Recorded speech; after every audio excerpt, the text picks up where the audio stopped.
সিংহাসন লিখেছেন প্রবোধ কুমার সান্যাল। বোম্বাই শানডাস্টে কয়েক ঘর বাঙালির বাস। পাড়াটি ছোট, তবু সিভিলিয়ান থেকে আরম্ভ করে মাছিমারা কলের কেরানি পর্যন্ত সবাইয়ের মুখ দেখা যায়। ছোট ভাইলেনটার মোড়ের বাড়ির আকর্ষণ অন্যরকম। নিচের তলাটায় এক ঘর দরিদ্র পার্সি পরিবার ভাড়া থাকে।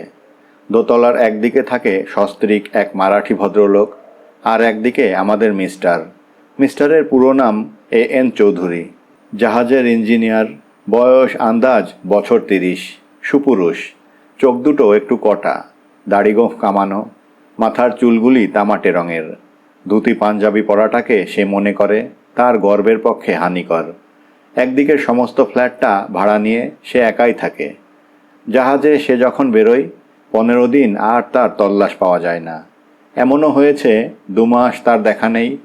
জাহাজে চড়ে বৃহৎ পৃথিবীর দিকে সে যে মাঝে মাঝে কোথায় ভেসে পড়ে তার আর ঠিক ঠিকানা পাওয়া যায় না। এডেনে গিয়ে একবার সে এক আরবি দস্যুকে ধরিয়ে দিয়েছিল।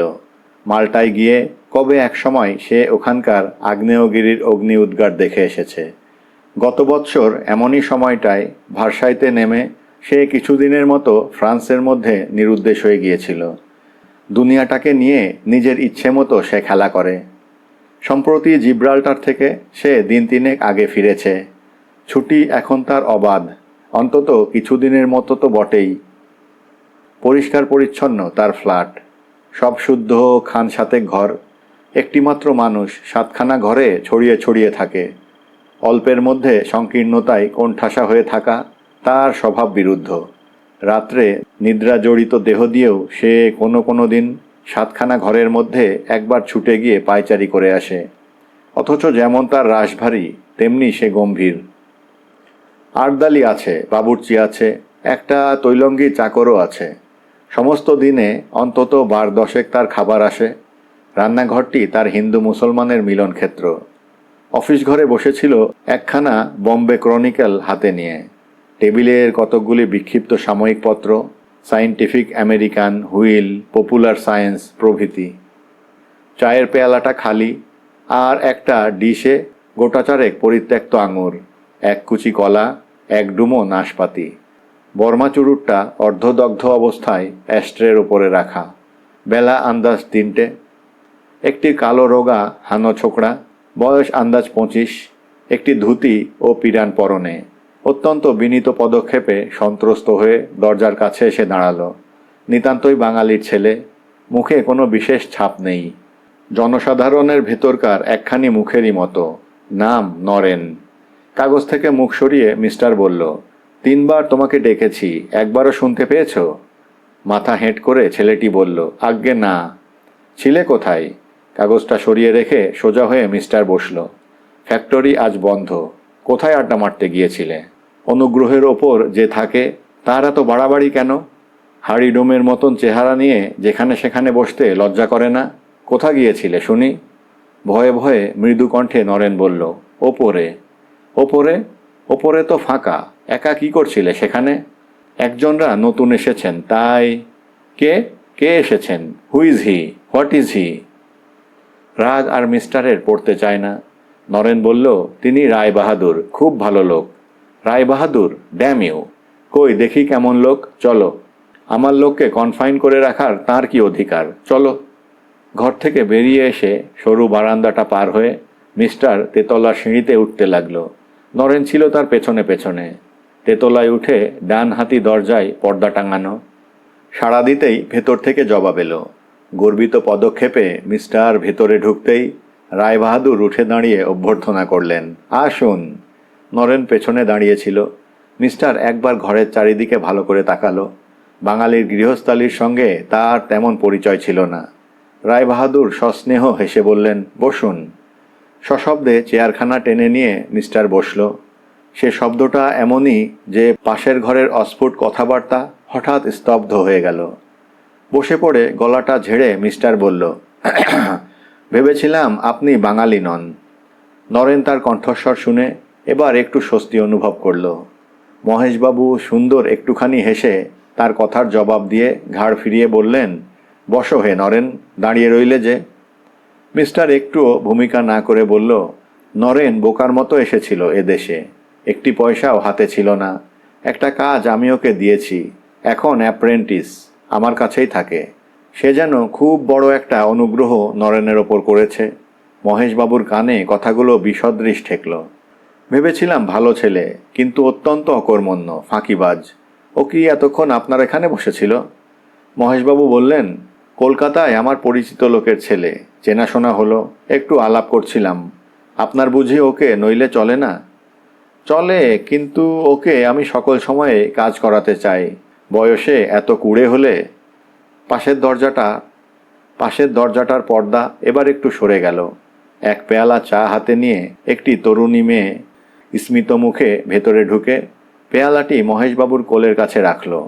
মিস্টার সুমুখে বসে আছে সেদিকে সে গ্রাহ্যই করল না। বাইরের দরজার দিকে মুখ ফিরিয়ে বলল, নরেনবাবু, ভেতরে আপনার চা রয়েছে, মা ডাকছেন, আসুন। মেয়েটি চলেই যাচ্ছিল। মহেশবাবু বললেন, এখানে আর এক পেয়ালা দিতে হবে ললিতা। মিস্টার এবার চেয়ার ছেড়ে উঠে দাঁড়ালো। বলল, থ্যাঙ্কস, আমি চা খেয়ে এসেছি। তারপর উঠে কয়েক পা এগিয়ে এসে পুনরায় বলল, শুনতে পেলে না? ভেতরে যাও। হাঁ করে বোকার মতো পথের মাঝখানে দাঁড়িয়ে রইলে কেন? নরেন ললিতার দিকে তাকিয়ে আহত পাখির মতো মুখের একটা শব্দ করল মাত্র। খটখট করে জুতোর শব্দ করতে করতে মিস্টার নিচে নেমে গেল। নেমে এসে সে আবার চেয়ারে বসল। মনে হলো ওই আগলি কালো বাঁদরমুখ ছেলেটাকে লোকে বাড়ির ভেতর ঢুকতে দেয় কোন রুচিতে? স্টুপিড ফুল। দেখলে যাকে ঘৃণা করে তাকে সস্নেহে কি কেউ ভেতরে ডাকতে পারে? নিজের সম্বন্ধে মিস্টার অত্যন্ত সচেতন। ওখানকার ভদ্র সমাজে তার অবাধ যাতায়াত। সাহেব শুভ তার বন্ধু, ধনী বোম্বয়ওয়ালা ও সমৃদ্ধ পাশি জমিদাররা তার হাত ধরা। বড় বড় হোটেলে তার নিমন্ত্রণ প্রায় লেগেই থাকে। মোটর ছাড়া সে এক পাও চলে না। লাট সাহেবের ডিনার পার্টিতে নাকি যোগ দেবার জন্য তার কাছে দু একবার পত্র এসেছিল। বিধাতা তাকে রূপ দিয়েছিলেন, স্বাস্থ্য ছিল তার অটুট, বিদ্যা বুদ্ধিতে সে অনেকের অগ্রণী। জীবনে উন্নতি করার সকল মূলধনগুলি তার ভাঁড়ারে মজুদ ছিল। আর নরেন? একটি বিদ্রূপের হাসি মিস্টার আর চাপতে পারে না। আবলুস কাঠের মতো গায়ের রং, তোবড়ানো দুটো গাল, কালো জামের মতো দুটো বিসদৃশ চোখ, রোগা। গায়ের হাড়গুলি একটি একটি করে গোনা যায়। হাত পায়ের আঙুলগুলো শিকড়ের মতো, মুখখানা রং চটা। লেখাপড়া বলতে গেলে জানেই না, অল্প বুদ্ধি, অনভিজ্ঞ, অকর্মণ্য, উপার্জনেও অক্ষম। জীবনে কোনো উচ্চাশা নেই, ক্ষুদ্র, অবজ্ঞাত, পৃথিবীর একটি ব্যর্থতম জীব। নিতান্তই অনুগ্রহ প্রার্থীর মতো একটি পাশ থেকে নরেনের দিন কাটে। অধ্যত্বের কাছে সে যেন মূর্তিমান বিনয়। ও কি হচ্ছে? অমনি করে চিঠির কাগজ ভাঁজ করে। তুমি যদি লেখাপড়া জানতে, ওতে তোমার চিঠি লেখা চলতো, আমার চলবে না। বাজার ফর্দের কাগজে চিঠি লেখাটা ভদ্রতা নয়। কথার কি তীব্রতা! নরেন বলে, একটু ভুল হয়ে গেছে, আচ্ছা আমি ঠিক করে দিচ্ছি। ভুল যা তা ভুল, তাকে আর সারানো চলে না। সেদিন সিঁড়ির মুখে দুজনে দেখা। মিস্টার তাড়াতাড়ি নামছিল। কোথা ছিলে এতক্ষণ? এই বাজারের দিকে। কেন? দু একটা জিনিস কেনবার জন্যে। কে আনতে বলল? থতমত খেয়ে নরেন বলল, আমার নিজেরই, আনতে বলেনি কেউ। ওই যে পকেটে ওটা কি বেরিয়ে রয়েছে, বার করো দেখি। বার করবার পর দেখা গেল এক শিশি সুগন্ধি তেল, এক শিশি এসেন্স, খান দুই সাবান। দু একটা জিনিস সে অতি কষ্টে জামার ভিতর লুকিয়ে রাখল। এ সমস্তই তোমার? মিস্টারের চোখ দুটো আগুন হয়ে উঠেছিল। না, সব আমার নয়, মহেশবাবুদের কিছু কিছু আছে।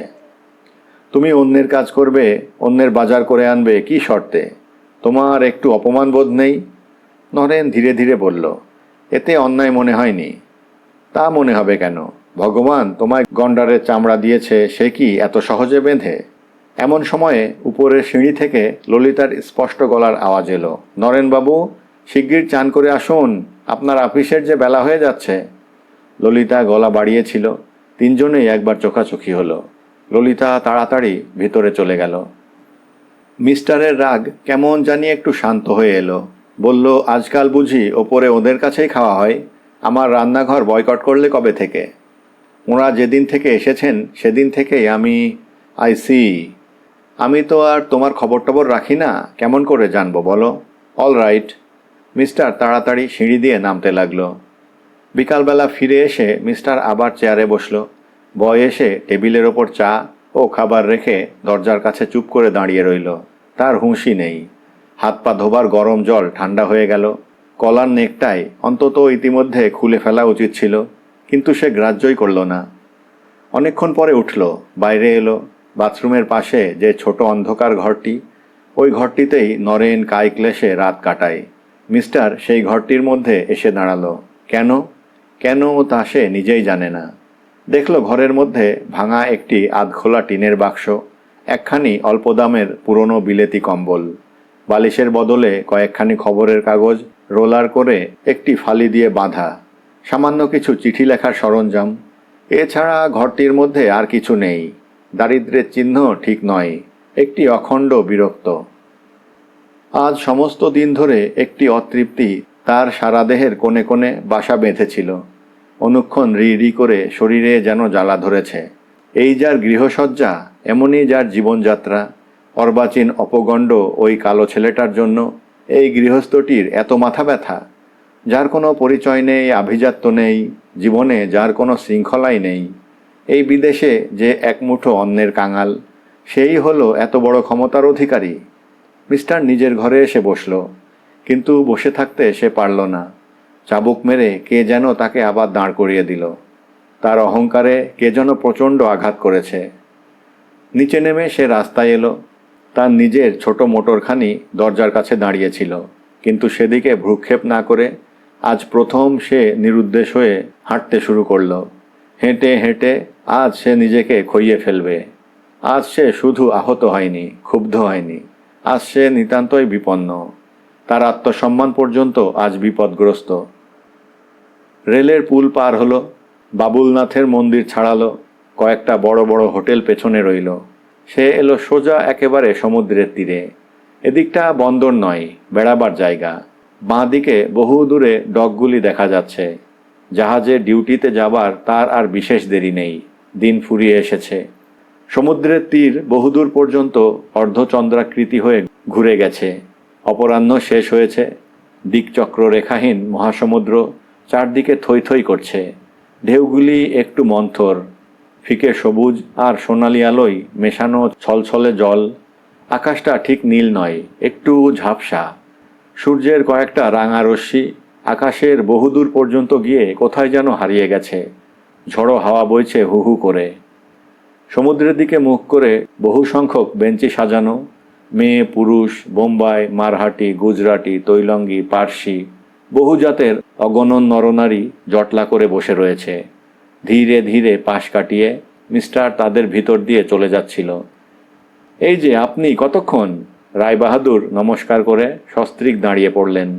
মিস্টার বলল, এই মিনিট কয়েক, একটু ঘুরতে এসেছিলাম এই দিকে। নরেন আর আত্মগোপন করতে পারল না। একটু সরে যেতেই ললিতা ও তার মা তার পাশে গিয়ে দাঁড়ালেন। মহেশবাবু বললেন, ভালো করে আপনার সঙ্গে আলাপ করা হয়নি সেদিন। নরেন আপনার প্রশংসা করছিল। মিস্টার বলল, ভুলেই গেছি, সামাজিক আলাপ পরিচয় ও সব আর আসে না, চিরকালের জন্যই দল ছাড়া। নরেনের দিকে সে একবার তাকালো। মেয়েরা তখন তাকে ঘিরে দাঁড়িয়ে কথাবার্তা বলছেন। আচ্ছা, আসি এখনকার মতন বলে মিস্টার একটি প্রতি নমস্কার করে তৎক্ষণাৎ ভিড়ের মধ্যে অদৃশ্য হয়ে গেল। ভয়চকিত দৃষ্টিতে দাঁড়িয়ে নরেনের কান দুটো তখন ঝাঁ ঝাঁ করছে। সে রাত্রে সহজে মিস্টারের চোখে ঘুম এলো না। তার জীবনটা সত্যি অদ্ভুত। তার কোনো সমাজ নেই, ধর্ম নেই, শিকড় নেই, আত্মীয় স্বজন পরিজন কোথাও কিছু নেই। বিদেশে বিভুঁইয়ে নির্বান্ধব অবস্থায় এতগুলি বছর তাকে কাটাতে হয়েছে। তাকে কেউ ভালোবাসেনি, ঘৃণাও করেনি, কাছেও টেনে নেয়নি, তাচ্ছিল্যও করেনি। তার জীবন সুখকরও নয়, দুর্বহ হয়ে ওঠেনি। সমস্ত বয়সটা খুঁজলে একটিমাত্র নারীর আস্বাদও নেই, একটিমাত্র পুরুষের বন্ধুত্বও নেই। নিজে সে ছন্নছাড়া নয়, কিন্তু কোথাও কোনো শৃঙ্খলাও নেই। তার দিন কেটেছে, সে ভবঘুরে নয়, কিন্তু সংসারচ্যুত। আলোটা জ্বলছিল, সেই দিকে তাকিয়ে সে ভাবতে লাগলো, তার মুখের চেহারাটা কেমন। তার কি কোনো আকর্ষণ নেই? সে কি কারো মোহ আনতে পারে না? এই পৃথিবীর দিকে দিকে যে স্নেহ মমতা, দয়া দাক্ষিণ্য, মোহ ভালোবাসার শোভাযাত্রা চলছে, এর মধ্যে তার কি কোনো স্থানই নেই? আস্তে আস্তে সে উঠল। ঘর থেকে অনভ্যস্ত নগ্নপদে সে বাইরে এলো। বারান্দায় এসে দেখল নরেনের ঘরে আলো জ্বলছে। এত রাতে তার ঘরে আলো? এগিয়ে এসে দরজার কাছে দাঁড়িয়ে সে বলল, কি হচ্ছে হে এত রাতে? হাতের বইটি বন্ধ করে নরেন বলল, এই একটু পড়ছিলাম, কিছু বলছেন? মিস্টার বলল, না, এমনি দেখতে এলাম। এত রাত পর্যন্ত জেগে থাকো কেন? নরেন উঠে বসল, এইবার শোবো। মিস্টার বলল, তোমার কাজকর্মে একটু অবহেলা এসেছে দেখতে পাচ্ছি। কেন বলো তো? এসব ভালো নয়, বুঝলে? যাকে পরিশ্রম করে খেতে হয় তার পক্ষে ভদ্রতা সৌজন্য রাখা অচল। ওদের নিয়ে তোমার এখন নেশা ধরেছে। ওরা যখন চলে যাবেন তখন তোমার সকল কাজে অনিচ্ছা এসে যাবে, তোমার সমস্ত উৎসাহ ফুরোবে। নরেন একটু মৃদু প্রতিবাদ করে বলল, তা তো নয়, আমি তাই, এছাড়া আর কিছুই নয়। ওদের কথা আলোচনা করা, এ মাখামাখির ফলাফল বড় খারাপ। ওরা বড় লোক, ওদিক দিয়েও তোমার বিশেষ সুবিধে হবে না। এই আমি শেষ কথা বলে রাখলাম। আমার হাতে থাকতে গেলে তোমাকে ওদের ত্যাগ করতে হবে। শেষের দিকটায় গলার আওয়াজে জোর দিয়ে মিস্টার আবার চলে গেল। বিছানায় শুয়ে সে সত্যিই আনন্দ বোধ করল। রায় বাহাদুরের পরিবার থেকে সে তাকে বিচ্ছিন্ন করে আনতে পেরেছে, এই তার পরম তৃপ্তি। সে রাত্রে নিশ্চিত হয়ে সে ঘুমুতে পেরেছিল। দিন তিনেক বাদে সেদিন দুপুরবেলা সে কোথায় গিয়েছিল, ফিরে এসে শুনল নরেন আজ কাজে বেরোয়নি। কেন? আর্দলিটা বলল সকালবেলা তিনি উপরে উঠেছেন, এখনও নামেননি। রাগে মিস্টার একেবারে অন্ধকার দেখল। কাজে যদি নরেন কামাই করে, লজ্জা যে তারই। কর্মঠ, তৎপর এবং নিয়মানুবর্তী বলে সে যে নরেনের সম্বন্ধে পরিচয়পত্র দিয়েছে, তার সম্মান বজায় থাকবে কেমন করে? বলা উস্কো। আর্দলে ছুটল, কিন্তু মিনিট কয়েক পরে এসে জানালো সাড়া পাওয়া যাচ্ছে না। জামা কাপড় না ছেড়ে মিস্টার নিজেই গেল। হনহন করে উপরে উঠে গিয়ে ডাকল, মহেশবাবু। বার দুই ডাকবার পর দরজাটা খুলে গেল। ললিতা বেরিয়ে এসে বলল, মহেশবাবু নেই। নেই? দরকার ছিল যে? দরকার ছিল বললেই কি তাকে থাকতে হবে? তা নয়, মিস্টার বলল, আমি শুধু দরকারের কথাটা বলছি। গোপনীয় বা লজ্জাস্কর যদি না হয় আমাকে বলুন। মেয়েটির কণ্ঠে সে কি দৃঢ়তা! মিস্টারের রাগ যেন উবে গেল। সোজা হয়ে মিস্টার বলল, নরেন কোথায়? এখানে আছে। কি দরকার তাকে বলুন? কি দরকার সেটা আপনার কাছে না বললেও চলবে। তার এত বড় স্পর্ধা, এতখানি সাহস কবে থেকে হলো যে আমাকে লুকিয়ে পালিয়ে এসে এখানে আড্ডা দেয়? ডাকুন তাকে। ললিতা দীপ্ত কণ্ঠে বলল, আপনারা কত করে তাকে মাইনে দেন? মাইনে? সে কি এমন কাজের লোক যে মাইনে পাবে? কি তার কাজের দাম যে? ললিতা বলল, তবে যান, রেখে দিন গে আপনার চাকরি। সে করবে না, তার হয়ে আমি জবাব দিচ্ছি। যান, কি হবে তার কাছে এ সম্বন্ধে আলোচনা করে? যে কাজের কোনো দাম নেই সে কাজ সে আর করবে না। মুখের ওপর দরজাটা বন্ধ করে দিয়ে ললিতা ভেতরে চলে গেল। অপমান! তা অপমান বই আর কি। কিন্তু মিস্টার যে সৃষ্টি ছাড়া নিয়মের মানুষ, তাকে যে আঘাত করবে, আহত করবে, তাকে যে মুখের ওপর অপ্রতিভ করবে, মিস্টার মনে মনে তাকেই গ্রাহ্য করে। শ্রদ্ধা করে তার প্রতি কেমন একটা আকর্ষণ বেড়ে যায়। ললিতা ভেতরে চলে গেল, কিন্তু তার অপরূপ রূপের মাধুর্যটুকু সে যেন মিস্টারের চারিদিকে পুঞ্জ পুঞ্জ ছড়িয়ে দিয়ে গিয়েছিল। মিস্টার যখন সিঁড়ি দিয়ে নিচে নামছিল তখন তার মুখে অল্প একটু হাসি লেগে রয়েছে। তারপর এ গল্পের আর একটি মাত্র অধ্যায় বাকি। দুনিয়ার নানা ঘাটে ঘুরে মিস্টার অনেক দেখেছিল। এ হচ্ছে তার অভিজ্ঞানের শেষ পরিচ্ছেদ। আজ সন্ধ্যায় তার যাত্রার দিন। এবার আবার অনেক দিনের জন্য দূর সমুদ্রে পাড়ি দিতে হবে। অস্ট্রেলিয়ার জাহাজে তার ডিউটি পড়েছে। দুপুর পার হয়ে অপরাহ্ন গড়িয়েছে। সাজসজ্জা তার হয়ে গেছে। এবার শুধু নরেনের অপেক্ষা। নরেনকে সে ভালো চোখে দেখতে পারে না, অবজ্ঞা করে, তিরস্কার করে। জনসমাজে তার অবস্থার দৈন্যকে নিয়ে ব্যঙ্গোক্তি করে। কিন্তু যাবার সময় এই ঘরদোর, জিনিসপত্র, যথাসর্বস্ব সমস্ত কিছুরই দায়িত্ব তার উপর সে দিয়ে যাবে। নরেনকে বিশ্বাস না করে গেলে তার চলে না। অফিস থেকে ফিরতে নরেনের তখনও একটুখানি বিলম্ব আছে। মিস্টার শীষ দিয়ে ঘুরে বেড়াচ্ছিল। নরেনের ঘর খোলা। ঘরে সে চাবি বন্ধ রাখে না। মিস্টার একবার ঢুকল। গত রাত্রের জীর্ণ বিছানাটি তখনও ছড়ানো রয়েছে। আজ নানা কাজের জন্য চাকরটা তার ঘরে ঢোকেনি।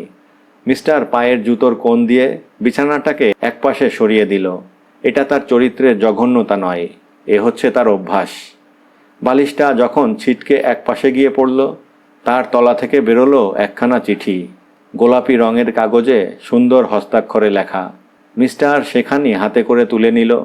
অন্যের পত্র পড়া তার কোনোদিনই অভ্যাস নয়, কিন্তু নরেনের সম্বন্ধে এ নিয়ম পালন করে চলা তার পক্ষে অসম্ভব। বাংলা ভাষা সে ভালো পড়তে পারে না, তবু হাঁচিয়ে হাঁচিয়ে দেখে চলল। শ্রী চরণেশু। দুদিন ধরে ভেবেছি তোমাকে এ চিঠি লিখব কিনা। আমি যতবার তোমাকে বলবার চেষ্টা করেছি, তুমি উদাসীন হয়ে থেকেছ। মা ও বাবা বোধহয় বুঝতে পেরেছেন, আমাকে ওরা যার তার হাতে তুলে দেবেন আমি সেটা পছন্দ করি নে। আমি তোমারই কাছে থাকতে চাই। তুমি যদি আমাকে বিয়ে করো তাহলে কোনো বাধার সৃষ্টি হবে না। বাবা আর মা আড়ালে সেদিন যে কথা বলছিলেন তা শুনে নিশ্চিত হয়ে তোমাকে এ চিঠি লিখতে পারলাম। আমার ভালোবাসা নিও, তোমারই ললিতা। পুনশ্চ কাল আমরা দেশে ফিরব, তোমাকেও সঙ্গে যেতে হবে। নিজেকে আর লুকিয়ে রেখো না। তোমার অবস্থা তো ভালোই, তবুও এমন দিনহীন বলে নিজের পরিচয় দাও কেন? এ যে আমারও অপমান। নিজেকে ছোট করে দেখলে বড় হবে কেমন করে? ইতি ল। কিন্তু শেষ ছত্রটি পড়বার সময় আর মিস্টার পেল না। নরেন এসে ঘরে ঢুকল। চিঠিখানা হাতে করে নিয়ে মিস্টার উঠে দাঁড়ালো। তারপর একটু হেসে কাছে গিয়ে নরেনের একখানা হাত টেনে নিয়ে চেপে ধরল। গলাটা পরিষ্কার করে নিয়ে বলল, মানুষ হিসেবে আমি খুব খারাপ লোক। এখনও তোমার উপর আমার হিংসে হচ্ছে। বসো। নরেনকে জড়িয়ে ধরে সে নিজের চেয়ারটার উপরে তাকে বসালো। তারপর চিঠিখানা তার হাতের ভেতর গুঁজে দিয়ে ট্রাউজারের দুই পকেটে হাত পুরে সোজা হয়ে দাঁড়িয়ে বলল, যদি একটু সেন্টিমেন্টাল হই কিছু মনে করো না। তোমার ওই চিঠিখানা পড়ে আমার মনে হলো তুমি গ্রেট। তোমার ভাগ্যটা যদি আমি পেতাম নরেন, তাহলে but I should check myself. সন্ধ্যার অন্ধকার হয়ে এসেছিল। ঘরে আলো জ্বালা হয়নি। পকেট থেকে একটি সিগারেট বের করে দেশলাই জেলে সে যখন ধরাতে লাগলো, সেই চকিত আলোয় নরেন দেখল তার চোখ দুটিতে জল চকচক করছে। সমুদ্রে ভেসে যাওয়ার আগে, really I was thinking of my own life. এ জীবনে কিছুই তো নেই, ইনফিনিটলি অ্যালন। হৃদয়াবেগ আপনার ভাষা আনে সঙ্গে করে। দেশলাইটা আর একবার জেলে হাত ঘড়িতে চোখ বুলিয়ে নিয়ে মিস্টার পুনরায় বলল, যাক সময় হয়ে গেছে, আর দেরি করতে পারি নে। আটদলি আটদলি, অলরাইট, চললাম ভাই। আর একবার নরেনের করমর্দন করে বলল, গুড বাই, গুড লাক। তাড়াতাড়ি ঘর থেকে সে বেরিয়ে গেল। সিঁড়ির কাছাকাছি গিয়ে ফিরে দাঁড়িয়ে সে আর একবার বলল, ইয়েস, মাই লাস্ট রিকোয়েস্ট। ললিতাকে বিয়ে করতে তুমি অমত করো না ভাই। She is your beloved Helen. ছড়িটা ঘুরিয়ে শীষ দিতে দিতে সে টকটক করে সিঁড়ি দিয়ে নেমে গেল। সিঁড়ির পাশে দাঁড়িয়ে ললিতার চোখ দুটি তখন আনন্দ ও বেদনায় ভরে উঠেছে। ধন্যবাদ।